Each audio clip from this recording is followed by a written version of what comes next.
Hey everybody, Professor Matt, Balanced Jiu Jitsu. I'm here today with Logan Double Gold, and in this video, we're going to show you how to do the smash or folder pass off of a failed X pass.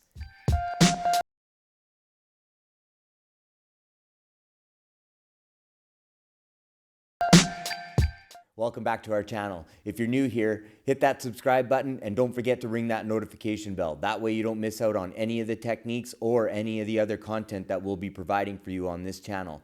Earlier, I mentioned that we were going to be looking at the smash or the folder pass off of a failed X pass, so we'll get into the details. All right, in our last couple videos, we've been looking at the X pass and various ways to connect different techniques to it. So now we're going to troubleshoot something.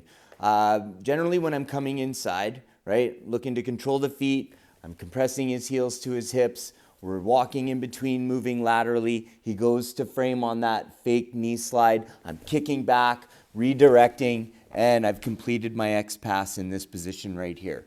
So a common thing that happens, or something that I see happen here and there with people's X passes, is as they get in between the legs here, if they don't really commit to this kick, or maybe they were late, maybe Logan's on his game here, what's going to happen is as we go to kick, they're going to get control of our leg. So rather than continue to try to bust through this, what I'm going to be looking to do is redirect Logan to the right.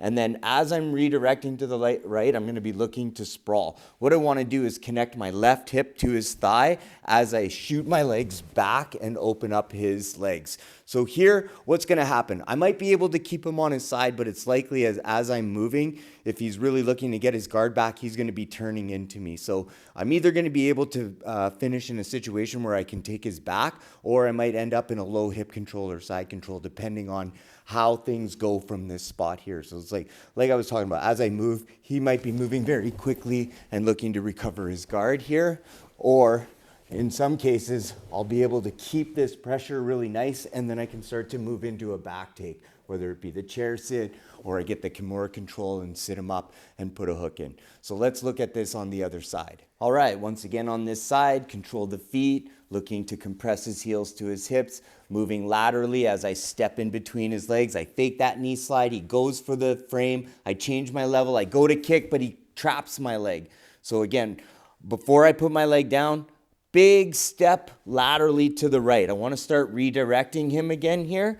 So big step to the right, and then as I plant, I'm going to be looking to sprawl, and I want to connect the left side of my hip to his thigh here. So as I sprawl back, a little twist, and I'm really keeping this forward pushing motion with my hips to keep him facing the other side. In a lot of cases with the gi, I'll be trying to grab onto cloth close to the bottom here, like close to the mat, so that I can lift up and pressure his face in towards the mat. So we're always looking to get control of the pants here and low to the bottom. I usually stick my thumb right in the bottom here, and then we're pulling up to stop him from being able to turn in. So if you ever find that you're doing this and they are starting to turn in more, then you might have to move your hand more down to the bottom here so that we can really get a nice tight grip here and keep him facing this way as we're smearing and working our way towards that back position. All right, I'm going to give you the rear side view of that so you can see the footwork.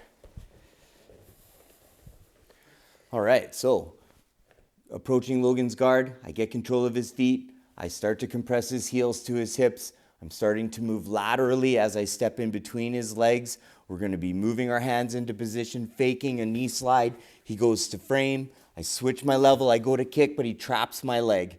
So instead of trying to put it down or trying to bust through this, big step here.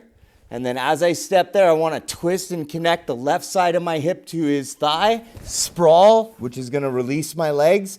And then if I can, I'm looking to see if I can get control of his gi by grabbing very, very low. I don't know if you can see, but my hand is close to the mat. I'm grabbing in under, and I want this upward pulling motion here as I'm straightening my arm and pushing my hip into him so I can continue to force him to look towards the mat. And it is possible here that he might look to Granby or go to the turtle, which is great. I'll just move into the quarter position and continue to look to attack his back. If he's not looking to do that, then as I'm here, The only other thing that could possibly happen is maybe he turns in on me, which I want to turn my hips away from him at that point so I can redirect him, and then I can come back and finish in a proper side control. All right, if you like the details on that technique, smash that like button, and we'll see you in the next video, everybody. Thanks.